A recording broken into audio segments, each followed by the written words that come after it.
060 at 8, 12 miles visibility. Their final destination is Quincy Regional Airport, where Paul Walker is working as chief pilot for a flight school. It's not real busy, but it's not completely quiet either. You're liable to see anything from a little single-place home-built airplane to a C-5 Galaxy sitting on the ramp. There are 3 intersecting runways at Quincy. Most planes take off and land on runway 13, or runway number 4. The small airport is one of thousands across the country without a tower. That means there are no controllers to direct traffic. Pilots must communicate directly with each other during takeoff and landing.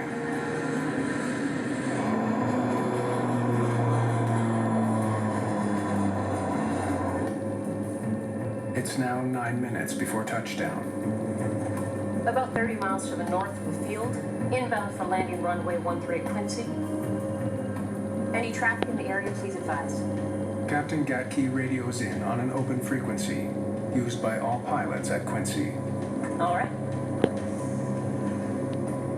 Power is set. At an airport like Quincy that is non-towered, you cannot be too vigilant when you're flying an airplane. You have to have a situational awareness to realize what's probably going to be coming next and where other aircraft are. That's what it says, holds its position. 5-mile final for runway 13 Quincy.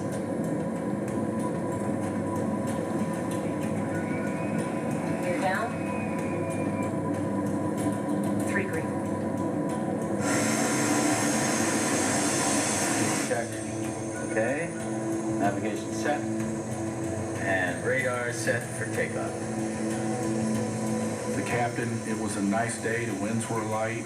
He's thinking about, okay, we got a nice easy flight home. The first officer's going to do some flying, I'm going to do some instructing.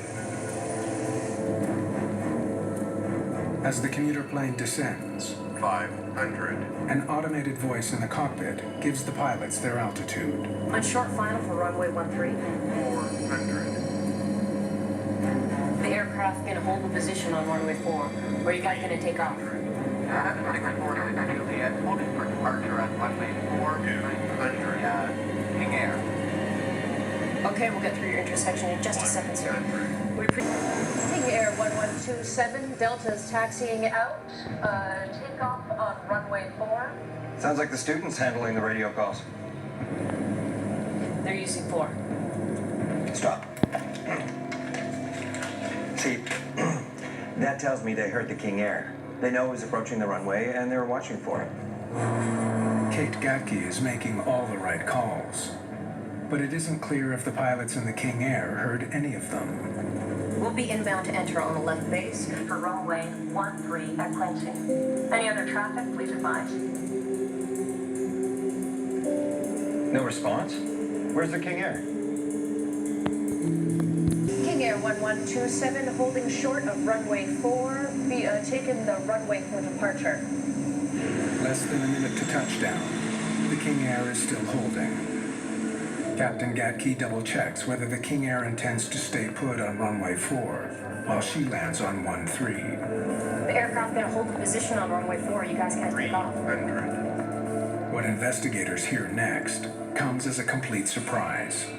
7646 Juliet, holding for departure on runway 4. Who the hell's answering her? That's not the King Air. It's a stunning development. There was a radio call from a second plane waiting to take the runway. King Air 1127, Delta's taxiing out. Takeoff on runway 4. They're using 4.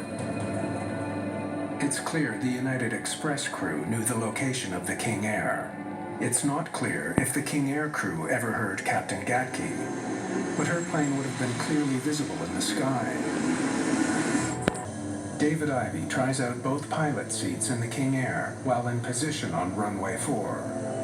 He watches as a Beech 1900C approaches with its landing lights on.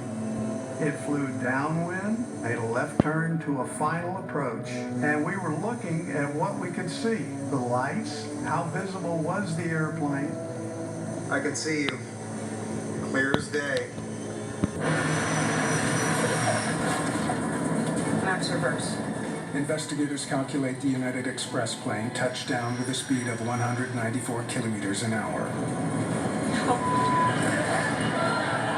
By the time the crew saw the plane on runway 4, it was too late. The King Air is accelerating towards the same point at about 185 kilometers an hour. It takes just 7 seconds for the two planes to collide. Despite Paul Walker's heroic efforts, 4 pilots and 10 passengers are dead. It's one of the worst runway accidents in North American history.